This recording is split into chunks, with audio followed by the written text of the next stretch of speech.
अब हामी 10 नम्बरमा हेर्छौँ। 10 नम्बर पनि प्रुफ द्याट सोधेको छ। प्रुफ द्याट प्रणित गर्नुहोस् 1 minus tan 35 tan 10 equals to tan 35 plus tan 10।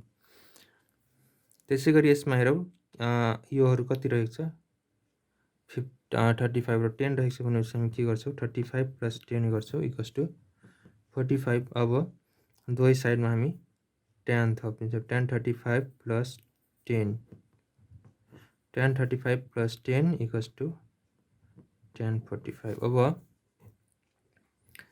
tan a plus b को फर्मुला युज गर्छौँ। tan a प्लस b को फर्मुला हो tan a plus tan b divide by 1 minus tan a tan b हो। यो formula use गर्दा tan 35 plus tan 10 divide by 1 minus tan 35 tan 10 tan 45 भनेको 1 हो।